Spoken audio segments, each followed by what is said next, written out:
En diciembre de 2008, en pleno corazón del Estado de México, la policía encontró dentro del baúl de un auto el cadáver mutilado de una mujer. Su cuerpo llevaba las marcas del crimen organizado grabadas en la piel. Con un cuchillo le habían dibujado la letra Z, que caracterizaba al cártel del mismo nombre. Era una visión morbosa que dejaba en evidencia el nivel de barbarie en que se encontraba sumido el país. Cuando pudieron superar la peste y el asco, los investigadores descubrieron que se trataba de Zulema Hernández, una de las amantes más famosas de Joaquín El Chapo Guzmán, líder del cártel de Sinaloa. Evidentemente, el amor fue su condena mortal. En esta nueva edición de Militarmente, queremos contarte su trágica y brutal historia. Te aseguramos que te asombrará. ¿Qué piensas del alcohol? ¿Qué piensas de las drogas? ¿Hay cigarros, fumas? No, yo no. No, tampoco. ¿O cuál consideras que es el vicio aparte de las mujeres? Las mujeres. Las palabras que acabas de escuchar de la boca del Chapo Guzmán son muy relevantes para el video de hoy. Es que el capo narco nunca fue un hombre de vicios salvajes con la bebida o los narcóticos, pero sí muy enamoradizo. Hasta el punto de que sus romances le pusieron problemas dentro de su organización. Entre todas sus amantes hay una que destaca por haber sido una mujer proveniente del mundo criminal. Una dama dura y decidida que el capo narco conoció dentro de un penal y con la cual tuvo un gran romance que terminó en muerte. Conozcamos a Zulema Hernández, la trágica protagonista de esta relación. La infancia de la futura amante del Chapo fue muy dura. Ella nunca conoció a su padre y su madre se dedicaba todas las noches a la prostitución, por lo que su vida siempre estuvo marcada por la pobreza. Esto la llevó a que desde muy joven recurriera a las drogas y la delincuencia armada para sobrevivir. En una entrevista brindada durante su estadía en la prisión de Puente Grande, recordó que cuando tenía 13 años, ella y su hermano debían protegerse constantemente de los hombres que llevaba su madre a casa. Por lo general eran borrachos violentos y traficantes de poca monta que iban armados y dispuestos a golpearlos. Cuando la situación se tornó incontrolable, su progenitora se entregó a la organización Drogadictos Anónimos, una institución de rehabilitación en la que permaneció durante años.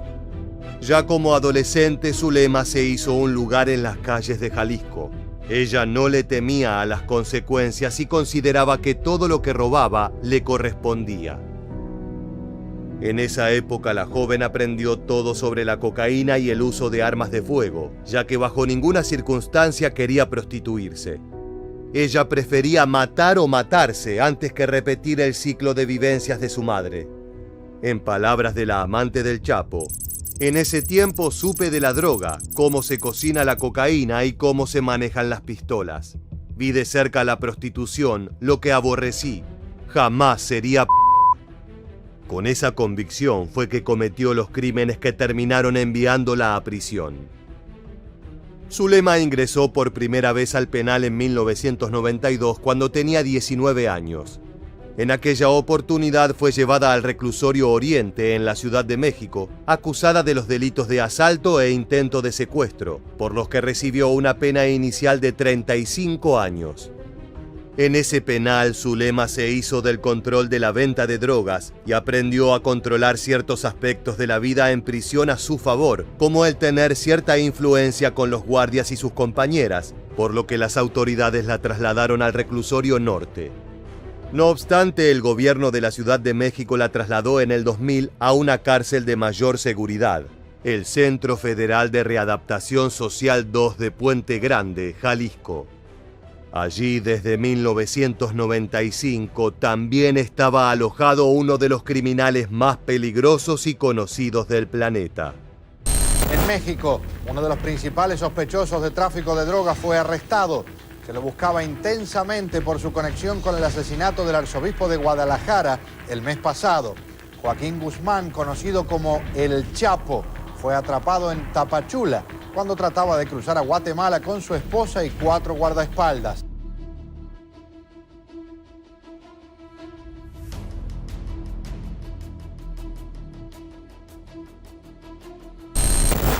El Chapo, líder absoluto del cártel de Sinaloa, se apoderó de la cárcel de inmediato. Los guardias eran prácticamente sus empleados, por lo que podía organizar enormes fiestas a las que asistían las mujeres más bellas del pabellón femenino. En una de esas noches, los policías enviaron a Zulema Hernández. Se dice que la relación entre ambos nació a raíz del sufrimiento que los dos experimentaron por tener una vida de pobreza y padres ausentes. Supuestamente el capo le hablaba sobre esos temas a través de cartas. Él no las escribía, pero las aprobaba antes de enviarlas. Los textos siempre comenzaban con la frase «Hola, mi amor». ¿Quién diría que uno de los criminales más brutales de México también podría ser todo un romántico? En una de las tantas entrevistas intracarcelarias que brindó Zulema, ella recordó: «El mismo pavor que él sintió, lo sentí yo. Ese era un hilo de comprensión entre nosotros.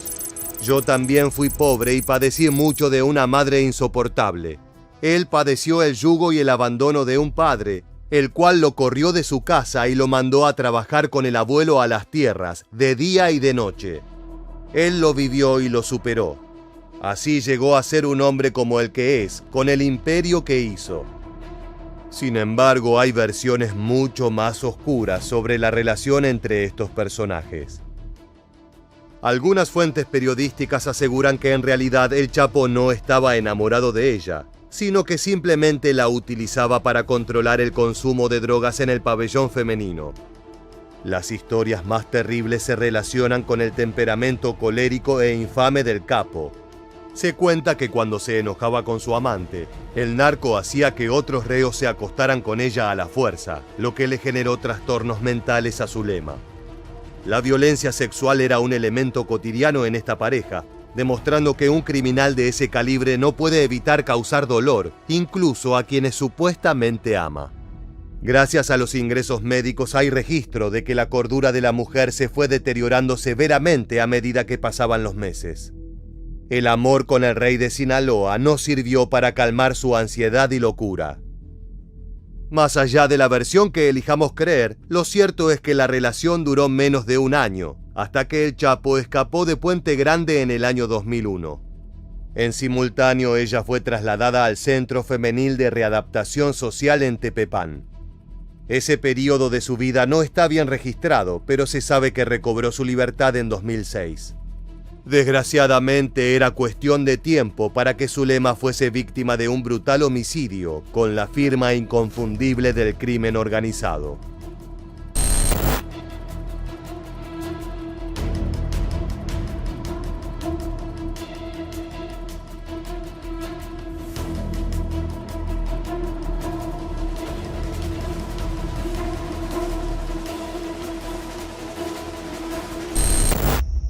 ...17 de diciembre de 2008... Los vecinos del municipio de Ecatepec denuncian un automóvil extraño abandonado hacía varias horas.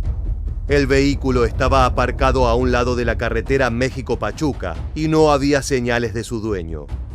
Cuando las autoridades se apersonaron en el lugar, la peste que emanaba la carrocería los recibió como un presagio del horror que estaban por descubrir. En la cajuela se encontraba el cuerpo de una mujer semidesnuda, envuelta en cobijas y amarrada con cintas. Era Zulema Hernández, quien entonces tenía 35 años. Su fisonomía tenía señales de golpes, tortura y mutilación. El detalle más oscuro es que en su espalda estaba marcada la Z, la cual había sido esculpida con un filoso cuchillo. Esa misma letra, aunque en un tamaño más pequeño, se encontraba escrita también en su abdomen, glúteos y senos. Era la marca inconfundible de los Zetas, uno de los grandes enemigos del cártel de Sinaloa. Para 2008 las calles de México eran un auténtico infierno. Habían pasado apenas 2 años desde el comienzo de la polémica guerra contra el narco iniciada por el gobierno. El único resultado que se podía percibir era el aumento de la brutalidad en las calles. Uno de los hacedores principales de esa violencia eran los Zetas, un grupo comando conformado por exmilitares que se habían puesto al servicio del cártel del Golfo. Como punta de lanza de dicha organización, guerreaban en distintos puntos del país contra los sicarios de Sinaloa y otros competidores en el negocio de los narcóticos. La escalada de violencia fue tan grande que las fuerzas federales tuvieron que intervenir.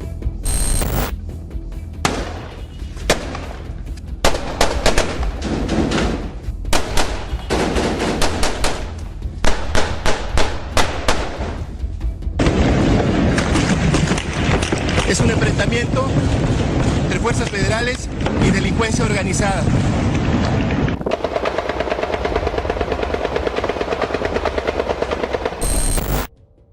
Era un conflicto abierto para hacerse con las plazas más codiciadas por el narcotráfico. Se estima que la muerte de Zulema Hernández fue un mensaje para el Chapo. Si bien esa mujer ya no era su amante, sus rivales querían dejarle en claro el costo altísimo que pagarían sus seres queridos. Esto nos permite vislumbrar el nivel de brutalidad que manejaban.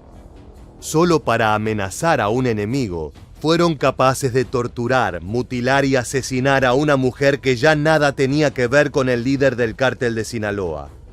Dicho esto, hay algunos detalles misteriosos que enturbian las aguas de este caso. Como te adelantamos, Zulema fue recluida por robo a mano armada a mediados de los 90. Cuando estaba en prisión dejó algunas declaraciones increíblemente polémicas que revolucionaron el mundo criminal. Durante su investigación para un libro sobre el sistema penitenciario, el periodista de la revista Proceso, Julio Scherer, entrevistó a Zulema Hernández. Ella era una fuente inagotable de conocimiento sobre los negocios ilegales y sobre cómo se manejaban policías, presos y capos. En esa charla, la amante del Chapo aseguró que los narcos eran los verdaderos propietarios de la cárcel, debido a que gozaban de privilegios e incluso algunos hasta continuaban con sus operaciones desde el interior. Para ello eran necesarios enlaces oficiales como policías y políticos que oficiaban de mandaderos de los jefes mafiosos. Zulema incluso recordó que hubo personas que rompieron el silencio sobre el acuerdo entre el gobierno y los cárteles, pero que todos ellos fueron asesinados para evitar que se filtrara información que pusiera en jaque a ambos bandos. La mujer tenía bien en claro el riesgo que corría al contar estas historias secretas sobre el ecosistema mexicano. Es por eso que muchas hipótesis respecto a su muerte apuntan a un ataque efectuado no desde los Zetas, sino desde el círculo policial, en un afán de silenciar a una persona que conocía todas sus irregularidades y pecados. A tantos años de aquel ataque es probable que nunca sepamos la verdad. Como te señalamos al inicio, uno de los pocos vicios del Chapo eran las mujeres, lo que explica la gran cantidad de amantes que se le conocieron al capo de Sinaloa. Una de las más recientes también acarrea una historia sorprendente, al menos en cuanto a relaciones con la política. ¿Puedes creer que una novia del criminal más famoso del planeta llegó a oficiar como diputada? Suena como chiste, pero es completamente real. La diputada Lucero Guadalupe Sánchez, señalada como la mujer con la que Joaquín El Chapo Guzmán pasó Año Nuevo, fue detenida por policías federales afuera de su domicilio en Culiacán, la capital de Sinaloa, y después de varias horas de permanecer retenida en su camioneta, fue transportada a la Ciudad de México para rendir su declaración ante la Procuraduría Mexicana. La mujer que acabamos de ver en pantalla es Lucero Guadalupe Sánchez, una de las personas más jóvenes en llegar al cargo de diputada en Sinaloa. Pero su popularidad no se debe solo a su éxito político, sino a una relación que sostuvo con Joaquín Guzmán, por la cual recibió el sobrenombre de la Chapo Diputada. El capo y la joven comenzaron su romance prohibido en febrero de 2011, cuando Sánchez tenía 21 años. Al principio se encontraban ocasionalmente, una vez al mes, en diferentes escondites. Luego se volvieron amantes. Enamorarse no es un delito, pero sí lo es colaborar en los negocios sucios y los crímenes brutales de tu pareja. La relación entre el Chapo y la futura diputada estuvo llena de matices y violencia. No solo mantuvieron un lazo sentimental, sino que también colaboraron en actividades del narcotráfico. Incluso en 2014 ambos protagonizaron un escape de película en Culiacán, donde elementos de la Marina buscaban capturar al líder del cártel de Sinaloa. Lo que sentía el Chapo quedó registrado en una romántica misiva firmada por él mismo. Vivir sin tus caricias es mucho desamparo. Vivir sin tus palabras es mucha soledad. Traficante, asesino y también poeta. Pese a tanto romance, en conferencia de prensa la mujer rechazó por completo las acusaciones que la unían con el criminal. No soy novia, ni conozco, ni me interesa conocer a otra persona, mucho menos si es parte de la delincuencia organizada. Por supuesto, sus palabras eran falsas. Las fuentes aseguran que Sánchez lo fue a ver a prisión en numerosas ocasiones, con ingresos facilitados por los colaboradores del capo. En esos viajes la mujer utilizó documentación falsa, pero sus visitas quedaron registradas y fueron utilizadas en los subsecuentes procesos judiciales en su contra. Las versiones más audaces sugieren que la mujer incluso llegó a estar embarazada del capo criminal. Sin embargo, ese rumor jamás fue comprobado, y probablemente sea para asegurar el bienestar y el anonimato del infante en caso de llevar sangre Guzmán Loera en sus venas. De acuerdo con fuentes periodísticas, la relación entre la incipiente política y el narco se terminó en el año 2012. Al año siguiente fue elegida legisladora, dando inicio a su carrera profesional. Se dice que alcanzó el cargo de diputada empleando contactos y redes de corrupción pertenecientes al cártel de Sinaloa. Son los beneficios de enamorar al Chapo. Las autoridades policiales detectaron movimientos extraños de la chapodiputada, pero la gota que rebalsó el vaso cayó en diciembre de 2016, cuando la mujer supuestamente pasó Año Nuevo con el criminal.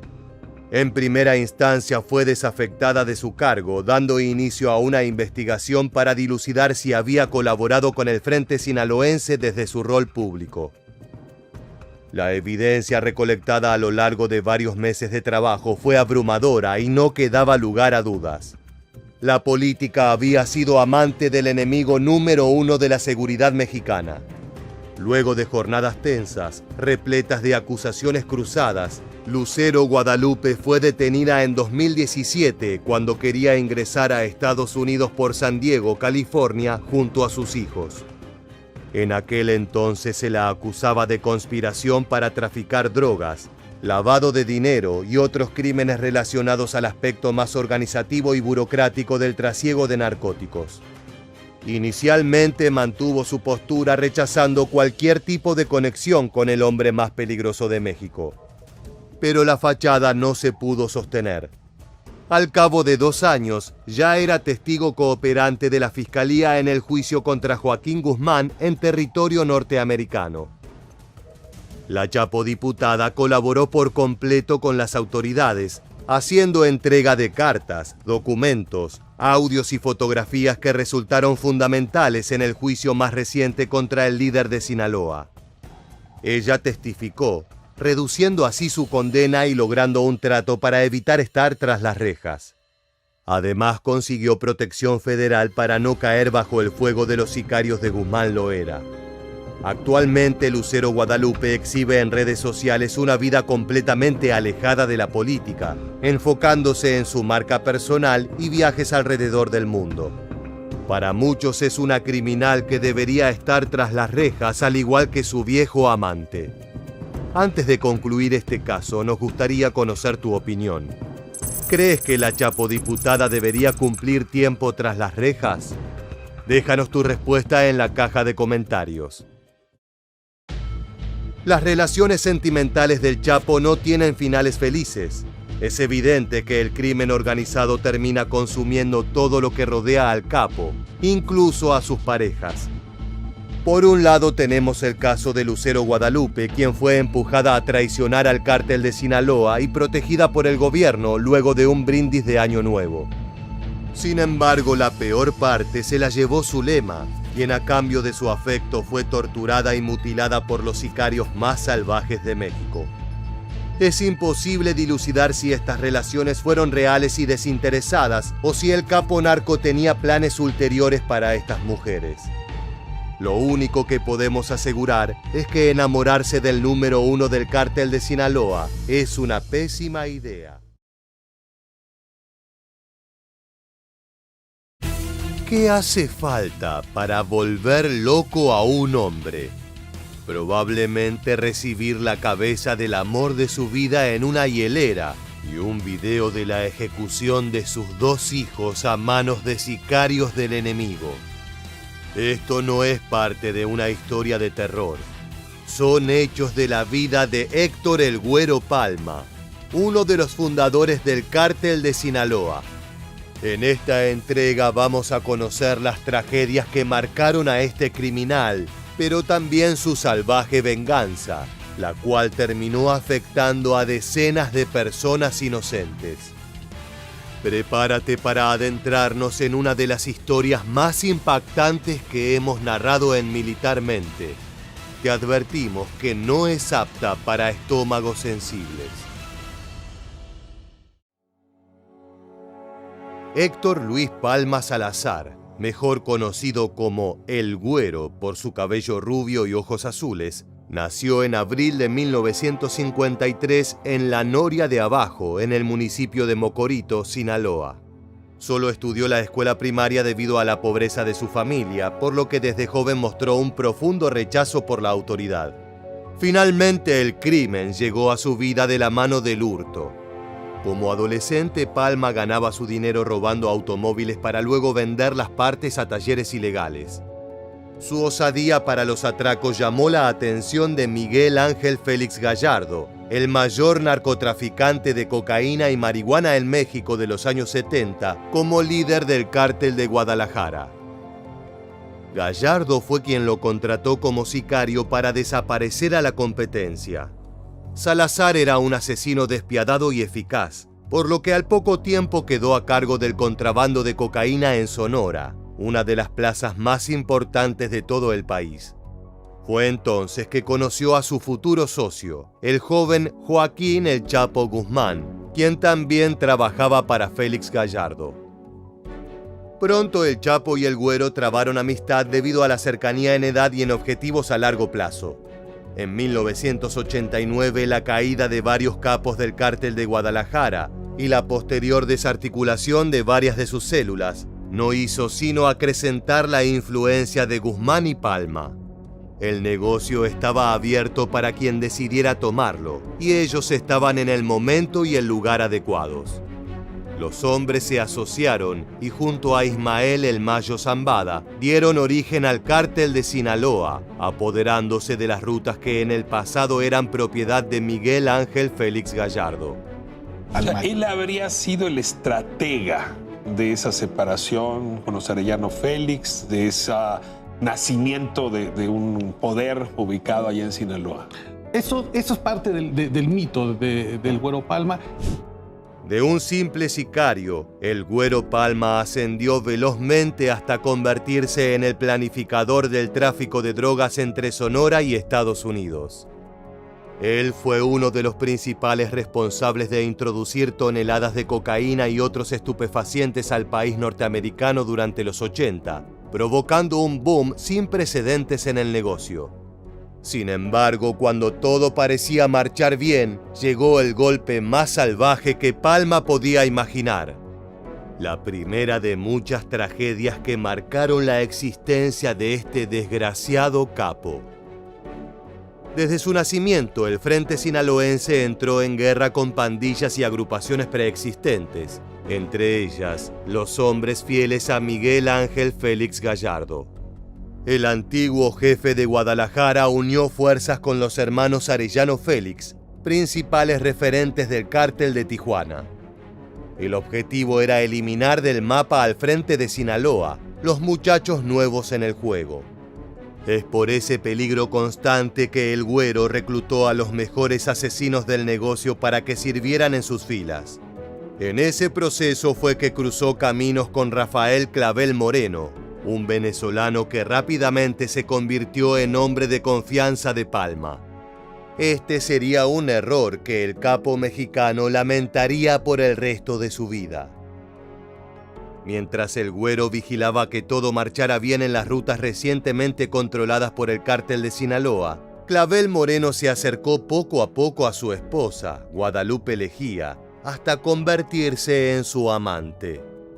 El enamoramiento continuó transformándose en una aventura extramarital.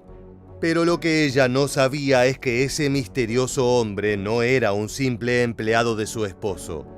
Era un sicario enviado específicamente para infiltrarse y llevar a cabo un plan bestial. Todo esto orquestado por Miguel Félix Gallardo y los líderes del cártel de Tijuana, quienes confiaban en que luego de un golpe certero podrían desarticular a la competencia sinaloense. Fue así que Rafael Clavel Moreno convenció a Guadalupe Lejía para dejar a su esposo y huir con él a los Estados Unidos. Ella aceptó, robó $2 millones y emprendieron viaje dando la espalda a El Güero Palma.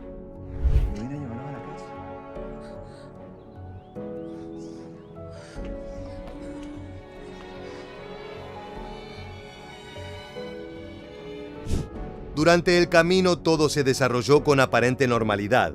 Los niños no comprendían demasiado, pero estaban acostumbrados a los planes sorpresivos teniendo en cuenta el trabajo de su padre. Lo que ni ellos ni su madre imaginaban es que estaban viajando junto a su verdugo. Cuando llegaron a la ciudad de San Francisco, Clavel Moreno degolló a Lejía en la habitación de un hotel. La masacre fue rápida. El venezolano era un profesional en el arte de eliminar personas. En cuanto a los infantes, los mantuvo con vida algunos días más. Tenía planes mucho más oscuros para ellos. No contentos con quitarle a su familia, Gallardo y los Arellano Félix le enviaron a Palma la cabeza de su amada dentro de una hielera. El capo sinaloense estaba consumido por el odio y la tristeza, pero a su historia de terror aún le faltaba un último capítulo, un tenebroso epílogo que da cuentas del nivel de maldad que manejan los cárteles. Tal vez sea el ataque personal más macabro jamás efectuado por el mundo criminal mexicano. Al cabo de una semana, el sicario Rafael Clavel Moreno le hizo llegar a El Güero un video grotesco en el cual mostraba cómo lanzaba el cuerpo de sus dos hijos, Natalí de 4 años y Héctor de 5, desde el puente de la Concordia en Venezuela. ¿Puedes imaginarte el impacto que recibió al ver esas imágenes sacadas del mismísimo infierno? Si bien el narcotráfico es un negocio peligroso y quienes ingresan a él ya saben con qué tipo de armas están jugando, el castigo que cayó sobre este hombre parece morbosamente excesivo, incluso para el truculento mundo que habitan. De a poco las escasas reglas morales que regían las actividades del crimen organizado se borraron para dar paso a la brutalidad que conocemos hoy en día. La primera reacción de Palma fue el duelo. No hay mucho más para hacer cuando de un día para otro pierdes a todas las personas que alguna vez amaste. El Güero le construyó a su familia un mausoleo con un valor estimado en $420,000. La imponente y lujosa edificación se ubica en el Panteón Jardines de Lumaya, en Culiacán, Sinaloa. Lejos de apaciguar el conflicto entre el cártel de Sinaloa, los Arellano Félix y Miguel Ángel Félix Gallardo, aquella matanza fue como echar gasolina a un incendio para intentar apagarlo. En venganza, Palma ordenó la captura de 9 amigos y familiares de Miguel Félix Gallardo. El resultado fue una masacre sin precedentes. Semana tras semana, las autoridades encontraron restos humanos dispersos en distintas zonas del país.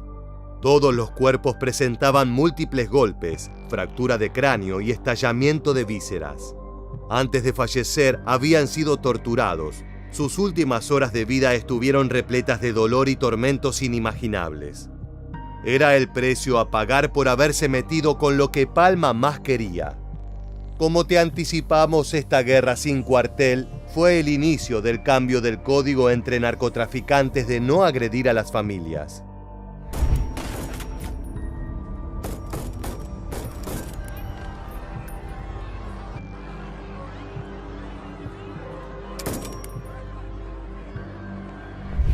La venganza de Palma incluyó a numerosas personas que tuvieron un rol directo o indirecto en su tragedia personal. Un abogado del cártel de Tijuana, 3 cómplices venezolanos del sicario Rafael Clavel Moreno y 9 familiares de Félix Gallardo y del clan Arellano Félix. Al repasar las múltiples versiones de esta masacre, se cuenta que entre las personas asesinadas estaría la suegra de Félix Gallardo y una joven de 21 años, prima de uno de los implicados. La captura del autor material del asesinato de los hijos de Palma, ese misterioso sicario venezolano, fue una cuestión más complicada. La distancia y el bajo perfil del victimario hicieron que el Güero tuviera que invertir miles de dólares para atrapar a Rafael. Al narcotraficante mexicano lo movilizaba el odio y la sed de sangre, por lo que no se detuvo hasta dar con la persona que aniquiló a sus niños y a su amada esposa. Finalmente, luego de varios meses prófugo de la justicia y de sus enemigos, Rafael Clavel Moreno fue atrapado por autoridades venezolanas y puesto tras las rejas por el crimen de asesinato de menores. Pero si piensas que la cárcel era un límite para impedir la venganza del capo de Sinaloa, estás muy equivocado. Palma tuvo el tiempo suficiente para planear una revancha completa, a la altura del dolor que sintió al recibir la hielera con la cabeza de su esposa. El Güero fue claro en sus órdenes. Aunque fueran menores de edad, los 3 hijos de Rafael Clavel Moreno serían asesinados a mansalva y descuartizados. Una especie de combinación del asesinato de su esposa e hijos. Dicen que las fotos eran tan terribles que nadie excepto él las vio. Durante su estancia en prisión, el sicario venezolano fue visitado por amigos de Sinaloa que se encargaron de hacerle llegar los afectuosos saludos de Palma. Luego, Clavel Moreno apareció muerto en su celda en circunstancias muy extrañas, pero a nadie le importó lo suficiente como para investigar qué había ocurrido. En el fondo, incluso los policías venezolanos sabían que el crimen tenía la firma de una vendetta mexicana. Desgraciadamente, las cosas no terminaron allí. Lo más tenebroso es que durante la cacería efectuada por el Güero, no solo fallecieron personas relacionadas al narcotráfico, sino también activistas por los derechos humanos y periodistas que investigaban los asesinatos. Enloquecido por maximizar su venganza, el sinaloense contrató en 1990 a un grupo de 4 policías judiciales para asesinar a la activista Norma Corona, quien reportaba las novedades respecto a las extrañas muertes de 3 abogados que, por desgracia, habían conocido alguna vez al venezolano Rafael Clavel Moreno. Norma Corona era una abogada valiente. En la comunidad de litigantes se la conocía por defender aguerridamente a víctimas de la violencia, incluso si del otro lado se encontraban policías o capos narco. Ella creía que esos 3 colegas suyos habían sido detenidos por uniformados corruptos, secuestrados, torturados y asesinados como parte de la guerra en el Pacífico mexicano. Así que había decidido representar a sus familias y hallar a los culpables. Aquella decisión fue fatal. Norma fue asesinada a balazos dentro de su vehículo el 21 de mayo de 1990 en Culiacán. Hasta el día de hoy, este sigue siendo uno de los crímenes sin resolver más conocidos de México, aunque el nombre de Palma siempre es mencionado. Oscar, ya vuelve el Güero Palma, directamente es él el responsable del asesinato de Norma Corona. Está en el expediente, ¿no? Porque el responsable se mencionó en su tiempo también al comandante González Treviño de la PGR, Policía Judicial Federal, y también se mencionaba obviamente a Héctor Palma Salazar. El asesinato fue el primero de muchos atentados enfocados contra activistas. Según un conteo de la red TDT, un organismo que vela por los derechos humanos, en México han sido asesinados desde 2001 hasta 2023 al menos 325 trabajadores relacionados a ese rubro. Se trata de una profesión de riesgo en un país controlado por grupos terroristas dispuestos a todo. Ahora sí, regresemos a las andanzas de Palma. El 23 de junio de 1995, el Güero despegó de Ciudad Obregón con destino a Toluca para asistir al casamiento de un colega. No pudo bajar en su destino original porque el ejército tenía rodeado el campo aéreo, habían recibido una información certera sobre la agenda del narco y planeaban darle captura esa misma jornada. El Learjet de Palma enfiló a Zacatecas, pero tampoco pudo aterrizar allí por la presencia de uniformados. Luego de escapar por varias horas, el combustible se acabó y la aeronave cayó en los límites de Jalisco y Nayarit. Malherido, sus hombres llevaron al güero a una casa de seguridad donde al día siguiente fue detenido. Su captura fue noticia nacional. Era parte de aquella brutal generación dorada del narcotráfico que surgió a mediados de los 80 y forjó a fuego el negocio. Entre los detalles más impresionantes de aquella aprehensión se encontraba la pistola de oro de Palma, la cual llamó la atención de los policías que participaron del caso. La abundancia de pruebas y la espectacular huida aérea del narco dieron como resultado un proceso judicial bastante rápido. Al cabo de pocos meses se encontraba tras las rejas en su tierra natal. Luego de cumplir la primera parte de su sentencia, Palma fue extraditado a Estados Unidos en 2007, donde permaneció por casi 10 años. Una vez resueltas sus cuentas pendientes en suelo del tío Sam, el delincuente fue devuelto a las autoridades mexicanas en 2016. Héctor Luis Palma Salazar, mejor conocido como el Güero Palma, ya se encuentra en México. Fue entregado por agentes de inmigración estadounidense a autoridades de la Fiscalía Mexicana, quienes lo recibieron en el puente fronterizo de Matamoros, en Tamaulipas. Desde entonces ha presentado apelaciones contra la pena recibida en México con la esperanza de recuperar la libertad, aunque difícilmente lo logre. Palma tiene pendientes numerosos procesos judiciales por crímenes realmente graves por los que aún no ha pagado. Su prontuario es tan grande que, de ser exonerado de algunos de los cargos ya examinados, eso no implicaría que pueda pisar las calles nuevamente. Aún hay mucha sangre en su nombre. Lo más increíble es que luego de varias décadas en la cárcel y con tanta agua bajo el río, la familia de este capo narco sigue siendo objeto de tragedias salvajes. En febrero de 2021, la Fiscalía General de Justicia confirmó una noticia horrenda: el hallazgo de los cadáveres de María Jimena Palma Romero y Cintia Mercedes Romero Verdugo. De acuerdo con las indagatorias, fueron raptadas por 4 personas en Ciudad Obregón, Sonora, en diciembre de 2020. Desde entonces habían sido reportadas como desaparecidas.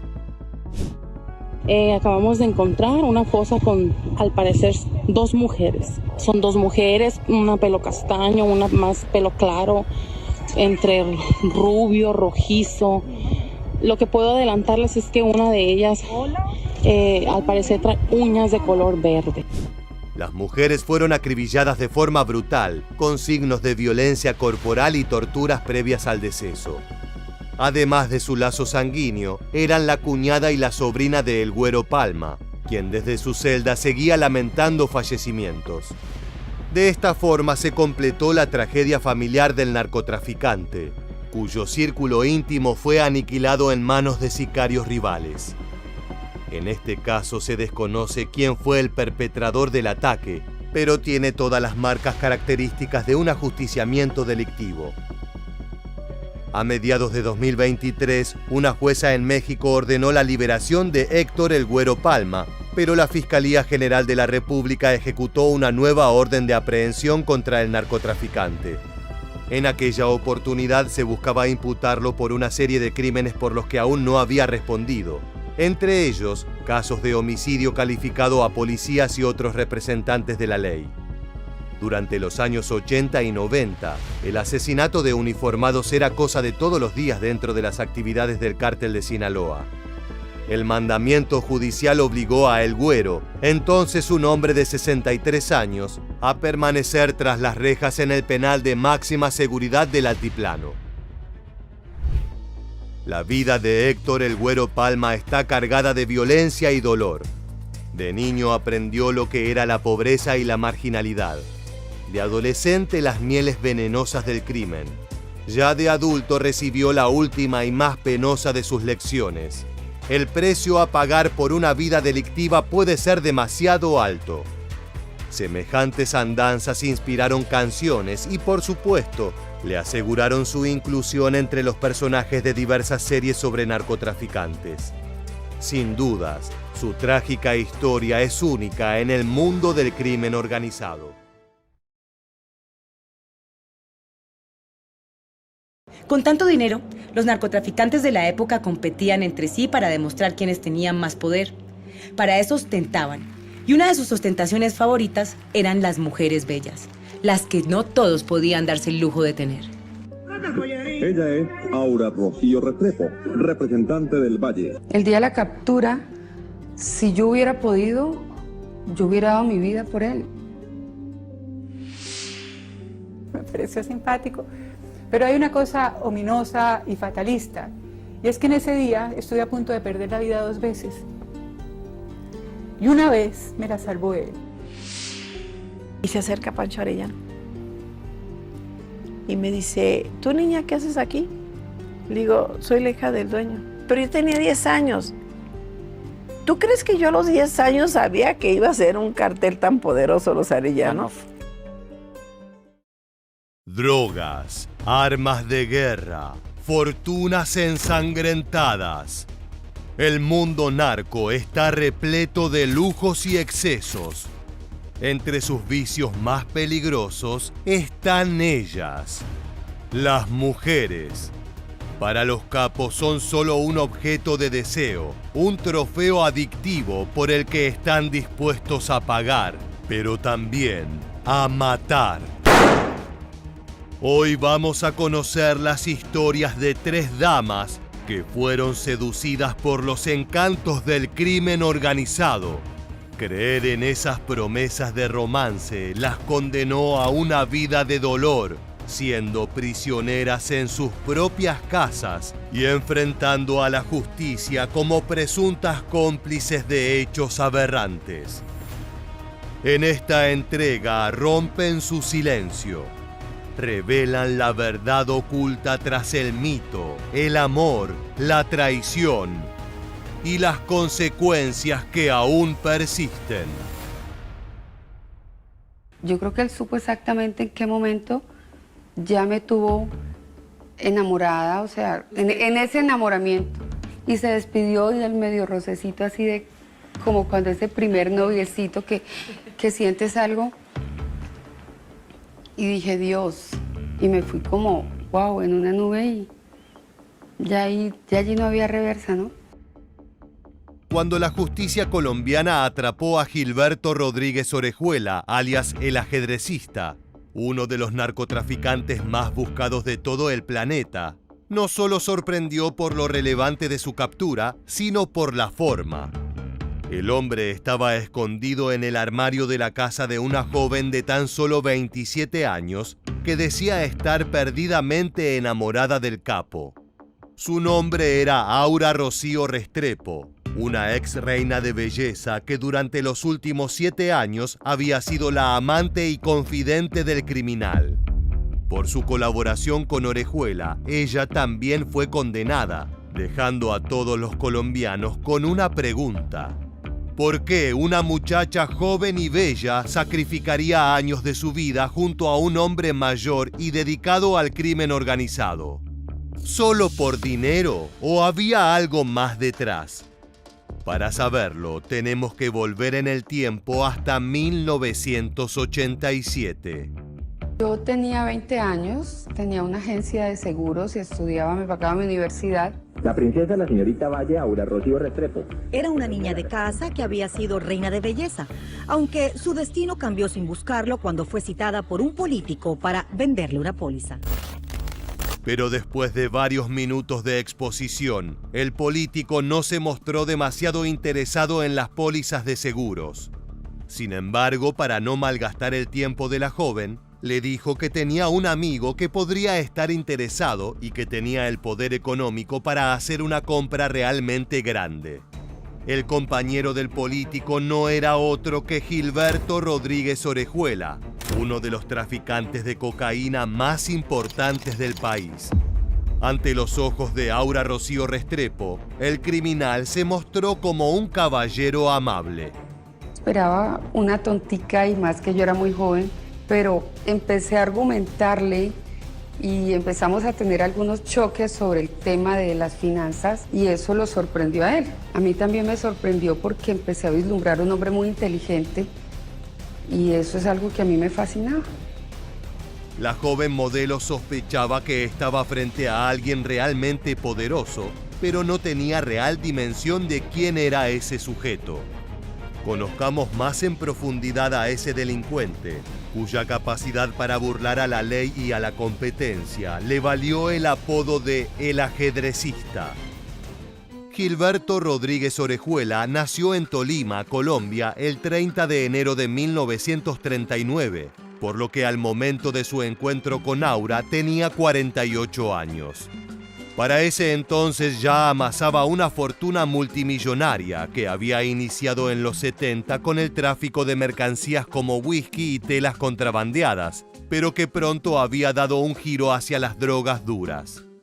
Desde principios de la década, Orejuela había invertido millones de dólares en construir un imperio de producción y distribución de cocaína, el cual se conoce como el Cártel de Cali.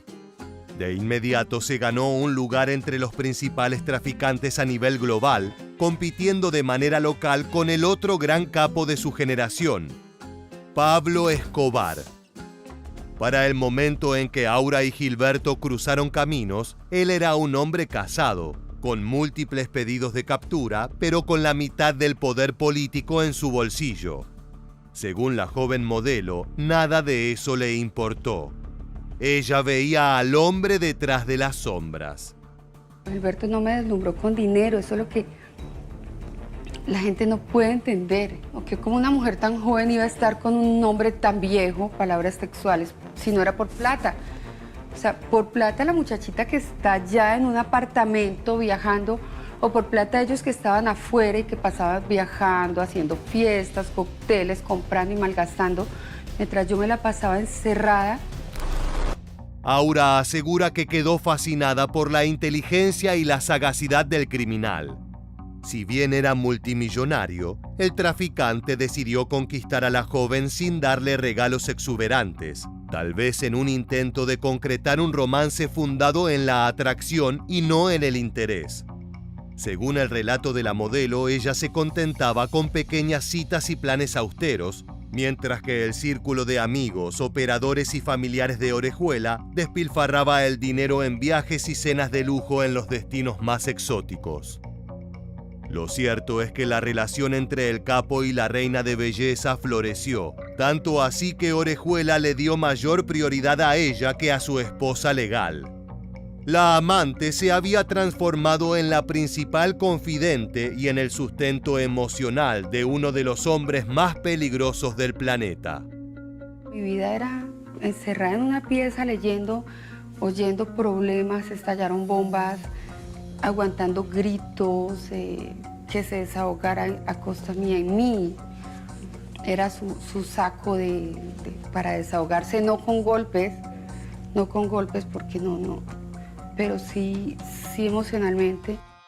Aura no recuerda esos años con nostalgia, sino más bien con dolor, teniendo en cuenta que entre finales de los 80 y principios de los 90, Colombia era tierra arrasada por la violencia narco.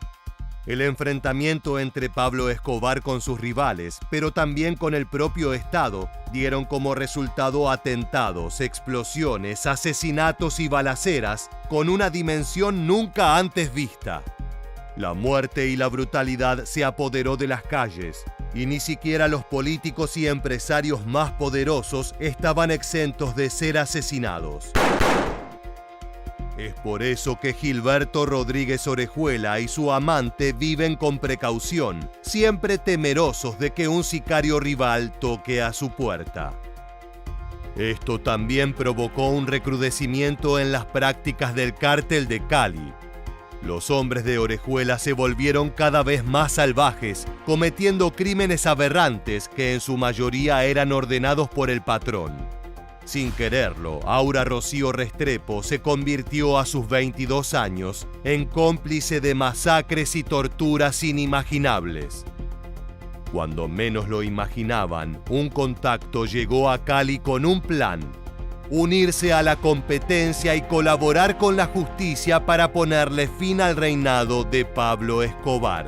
Y viene Fidel Castaño a Cali, se paró como una persona cualquiera, mal vestido de blue jeans y camiseta blanca. Él les dice que la única forma de acabar con Pablo es cercando a su familia. Castaño vino a ofrecer una alianza, nació el grupo de los Pepes y bueno, empiezan a hacer la inteligencia a la familia de Pablo Escobar. Lo siguen hasta Suiza inclusive. Se sabe que desde principios de los años 90, un sector del crimen organizado colombiano colaboró de forma directa con la justicia y las autoridades locales y estadounidenses para dar de baja a Pablo Escobar.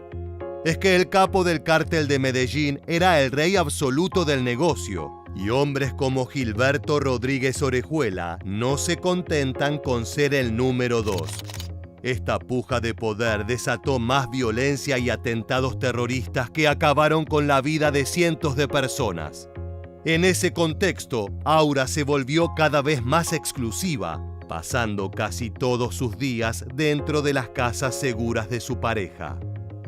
Cuando Pablo Escobar fue asesinado el 2 de diciembre de 1993, gran parte del narcotráfico colombiano celebró. Es que tenían el terreno libre para aumentar sus ganancias sin límite y así fue.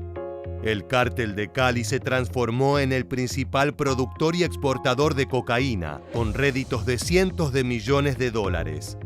Se presume que el 80% del polvo blanco que ingresaba a Estados Unidos tenía la marca de Orejuela. Todo parecía haberse ordenado, pero en ese negocio las buenas rachas no están destinadas a durar. Luego de varios meses de persecución e inteligencia por parte del gobierno colombiano, Orejuela tuvo que recluirse y bajar su perfil. Decidió esconderse en una vivienda de Santa Mónica, al norte de Cali, la cual compartía con Aura Rocío Restrepo. La casa donde nos capturaron fue esta de este lado. Sin embargo, esta otra también era de Gilberto. Aquí tenía caja fuerte, aquí tenía bicicletas, teníamos muchas cosas. Según él. El escondite duró poco. El 9 de junio de 1995, un operativo gigantesco se abalanzó sobre la propiedad para arrestar al capo. Yo siempre lo comparo con las películas de terror. Yo sentí que se me vino una andanada de gente y a mí me lanzaron. Yo tenía 3 fusiles en mi espalda y empezaron a destruir todo, rompían las sillas, los sofás. Decenas de policías y soldados rodearon la vivienda. En el cielo, helicópteros sobrevolaban la región para evitar cualquier escape. Varios patrulleros circulaban en el barrio Santa Mónica, evitando el ingreso de sicarios o de pistoleros que quisieran defender a su patrón. Los camiones de Orejuela habían sido totalmente cercenados, por lo que tomó una decisión desesperada. Se escondió en una recámara secreta que se encontraba detrás de un armario. Aura Rocío Restrepo le aseguró que no lo entregaría y que haría todo lo posible por despistar a la ley. Inicialmente el plan funcionó. Los agentes de seguridad dieron vuelta a la vivienda y no encontraron rastros del hombre. Trataron de interrogar a la modelo, pero ella no les dijo absolutamente nada. Tras una hora de requisas, el operativo estaba listo para ser declarado un completo fracaso, cuando de pronto un agente tropezó y cayó junto al armario. Al quedar con la cabeza cerca a la pared, distinguió un sonido apenas perceptible. Una respiración tenue que venía del otro lado, justo en el blanco. El plan de Orejuela se desmoronó al instante. No me arrepiento de nada de lo que he vivido. No lo justifico, no me parece bien ni mal. Lo viví a conciencia, nadie me obligó, Gilberto no me puso una pistola para vivirlo. Cada cosa que viví ha hecho lo que soy. Y si volviera a vivir mi vida, uno nunca sabe lo que se viene. Seguramente cometería los mismos errores. Luego de varias negociaciones con la justicia, Gilberto Rodríguez Orejuela fue sentenciado a una pena de 7 años, por lo que quedó en libertad en 2002. Sin embargo, sus problemas con la justicia no habían terminado. Tenía también que comparecer ante los tribunales estadounidenses, que le aplicaron una pena de 30 años. Falleció en 2024 por complicaciones médicas cuando aún le quedaba una larga estadía tras las rejas.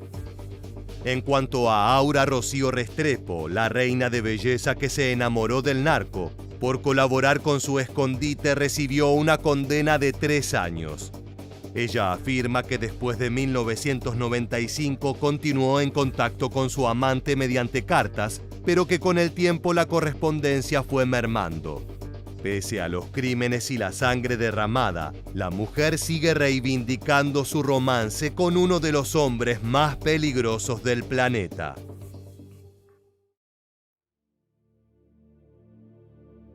El siguiente caso que analizaremos también ocurre en los años violentos de Colombia y tiene como galán principal al otro gran narcotraficante de esa generación, el legendario Pablo Escobar.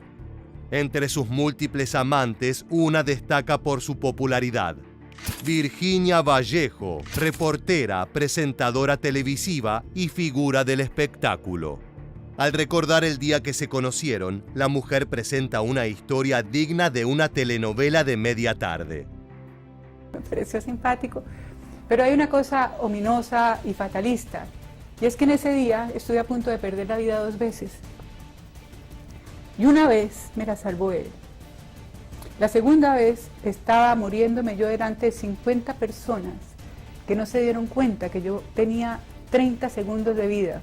Y ese hombre seguro y valiente se tiró a salvarme a una mujer y a arriesgar su vida. Virginia Vallejo conoció al gran capo de Medellín cuando Escobar era aún una figura incipiente, un joven político que estaba reuniendo poder e influencia en distintos sectores de Colombia. Para aquel entonces ya estaba metido en el negocio del tráfico de cocaína, pero aún faltaban algunos años para que se convirtiera en el capo más buscado del mundo. De acuerdo con Vallejo, en ese tiempo la actividad no era el flagelo infernal que es en el presente. Sí, él exporta coca, pero todavía la coca no se ha vuelto un negocio sanguinario. Todavía no es una cosa prohibida en todo el mundo, todavía no es esa cosa monstruosa que se volvió, que alimenta el tráfico de armas y todas las formas de violencia, el terrorismo y todo hoy en día. Era una cosa todavía bastante inocente, sí, mandaba coca y es que era riquísimo, pero no, yo no hacía muchas preguntas. ¿Usted sabía que él mandaba coca? Mi novio me dijo. Aunque su imperio criminal aún era incipiente, Pablo Escobar ya se perfilaba como una figura central del crimen organizado. Respaldado por su ejército de sicarios y una ambición sin límites, había logrado controlar estratégicas plazas de producción y comprar la lealtad de políticos clave. Sin embargo, Escobar entendía que para consolidar su poder no bastaba con el miedo. Necesitaba ganarse al pueblo. Quería ser más que un capo, anhelaba ser un líder. Y para eso debía dominar el arte de la oratoria. Fue así como, con un suculento contrato de por medio, recurrió a Virginia Vallejo, la experta en medios, para que lo entrenara en el arte de cautivar a las masas. Cuando yo lo descubro, él muy rápidamente se da cuenta para qué le sirvo. Inmediatamente se da cuenta que yo voy posiblemente a ser su biógrafo. Yo empiezo a guiarlo para que aprenda a hablar en público. Empiezo a guiarlo. Si está dispuesto a renunciar como lo anunció, que renuncie, porque yo estoy dispuesto a presentarme personalmente en el Congreso de la República y a enfrentarme con él para que demuestre las acusaciones que ha hecho contra mi persona. Nunca aprendió. Nunca aprendió a hablar bien. Era un desastre. Lo cierto es que a Escobar poco le importaba aprender a comunicarse apropiadamente.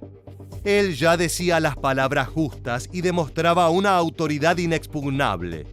Lo que realmente buscaba era tener a Virginia Vallejo cerca, y no dudó en deslumbrarla con lujosos regalos y viajes exóticos para convencerla de que su interés era real. Me enamoro de Pablo porque se gastó en mí $2 millones en gasolina de avión para tenerlo en los brazos cada fin de semana. Me mandaba ese jet todos los fines de semana para pasar conmigo todas las horas que le dejaba libre su familia en los fines de semana durante todo el tiempo que tuve ese jet. Ya después me mandaba otros aviones que no se comparaban con aquel jet tan lindo. Imagínese usted, $2 millones en gasolina. Me dice, pídeme lo que quieras, pídeme todo lo que tú quieras. En ese momento, tanto Escobar como Virginia Vallejo estaban en pareja, pero poco les importó. La mujer quedó rendida ante las ofrendas millonarias del narcotraficante, quien de a poco se convertía en la persona más poderosa de toda Colombia. Él la consentía al extremo, no solo con el gasto de gasolina de avión, sino con viajes alrededor del mundo y con regalos dignos de la realeza. Según palabras de la propia Vallejo, gastaron en un solo día de paseo en Roma más de $300.000. Ya que aquí está este hombre gastándose $30, $40.000 semanales en gasolina de avión. Un hombre 25 años más joven que los grandes magnates colombianos, un hombre exactamente de mi misma edad, con esa adoración y diciéndome, pídeme lo que quieras, dígame si eso no es amor. Y luego cuando yo le digo a él, no quiero nada, dígame si eso no es amor, ¿me entiende? Sin embargo, el círculo íntimo de Escobar recuerda de otra manera el romance que tuvo con el narco. La hermana de Pablo, Alba Marina, afirma que la presentadora se volvió demandante e interesada solo en el dinero. El capo del cártel de Medellín se percató de inmediato que la mujer buscaba lujos y excentricidades y que solicitaba un espacio demasiado grande en la vida del criminal. Cansado de los reclamos, decidió pagarle un viaje a Estados Unidos para estudiar teatro y así sacársela de encima por una temporada. Cuando dice tú vas a ser mi Manuelita es porque él cree que va a ser el libertador, obviamente. Aunque nunca usó esas palabras, Pablo nunca fue obvio. Pablo me daba a mí todas las madejas para que yo tejiera mis conclusiones y para que tejiera la historia y para que tejiera las causas y las consecuencias. Nunca fue obvio. Nunca bajó la guardia. Según Vallejo, la relación terminó a finales de 1987, cuando ella descubrió que su pareja no solo era el principal narcotraficante del planeta, sino que estaba asociándose con terroristas españoles para confeccionar bombas y llevar a cabo una guerra abierta contra el Estado colombiano. Ante el temor de quedar ligada a un asesino en masa, Vallejo decidió ponerle fin a la pareja, algo que Escobar aceptó sin discusiones, puesto que su mente estaba enfocada en consolidar su imperio de sangre y cocaína. La relación con Escobar dañó severamente la reputación de Vallejo. Su credibilidad quedó afectada y desde entonces es vista como una novia narco interesada más en el dinero que en la justicia. Tal fue el impacto que tuvo que mudarse definitivamente a Miami para tratar de reconstruir su carrera, ya que en su Colombia natal su imagen había quedado dañada por completo. Logró su cometido con la edición del libro Amando a Pablo, odiando a Escobar, el cual fue adaptado al cine. Sin embargo, los parientes vivos del capo siguen afirmando que ella solo fue un amorío temporal, una muchacha interesada que jamás amó al criminal. Ahora sí, para el último caso tenemos que viajar de Colombia a México, la otra gran meca del tráfico de cocaína. Cuando la criminóloga me pregunta si yo voy a agachar la cabeza, le digo que no. Que me pueden quitar la libertad, pero la cabeza nunca la voy a agachar. Una cosa es quitarme la libertad y otra quitarme la dignidad. Y nunca la iba a agachar.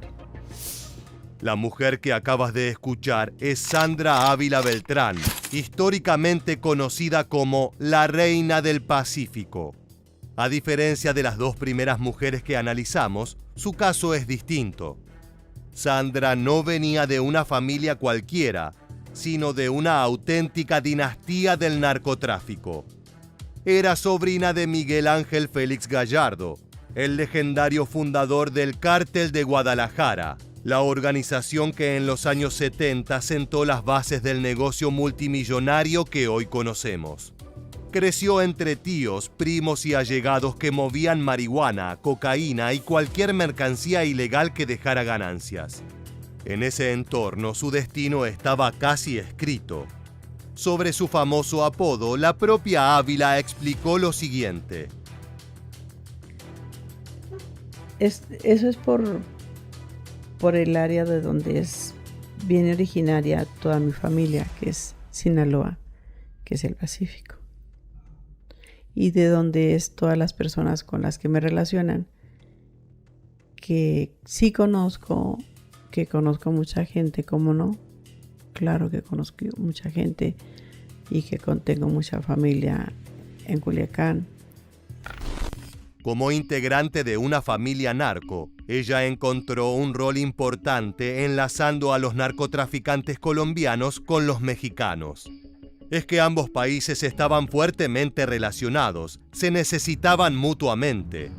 En Colombia se producía gran parte de la materia prima y en el suelo azteca se realizaba el paso final: traficarla hacia Estados Unidos. Desde ese rol, Sandra se convirtió en una persona poderosa, pero también entró en contacto con algunos de los futuros referentes del crimen organizado. La vida tan curiosa que a mí me ha tocado, yo la quisiera entender, pero no la entiendo, no sé por qué. Cuando yo conozco a Amado, Amado no tenía dinero, no tenía ni carro, yo le daba raite. ¿Quién me iba a decir a mí que iba a ser tan poderoso y que iba a ser el Señor de los cielos? El Señor de los cielos. Y así te puedo decir, muchísima gente, mucha, que los conocí y después muy poderosos. Entre sus amoríos se encuentra el mítico Señor de los Cielos, Amado Carrillo, quien innovó en el tráfico de cocaína mediante avionetas que surcaban la frontera entre México y Estados Unidos. Otro de sus romances fue con Juan Diego Espinosa, un operador colombiano que tendía puentes entre los cárteles cafeteros y los aztecas. El romance entre Espinosa y Ávila fue breve pero intenso, con todo lo que ocurre en el mundo del narcotráfico. Tan es así que en Estados Unidos me ponen asesoría después de los hechos. ¿Qué es asesoría después de los hechos? Es ayudar a un fugitivo de los Estados Unidos, que en ese momento es Juan Diego Espinosa, un colombiano que fue mi pareja, y que yo sí lo ayudé. De acuerdo con las investigaciones de fuerzas mexicanas y estadounidenses, Ávila era una figura importante que organizaba los envíos y gestionaba los pagos millonarios que debían realizarse. Sin embargo, su posición ha sido discutida por periodistas que afirman que la llamada Reina del Pacífico era poco más que una figura decorativa, un rostro joven y bello para gestionar negocios, pero que no tenía ningún tipo de autoridad para tomar decisiones. Se llegó a decir que era tan solo una secretaria con privilegios de hombres como Ismael El Mayo Zambada y Joaquín El Chapo Guzmán.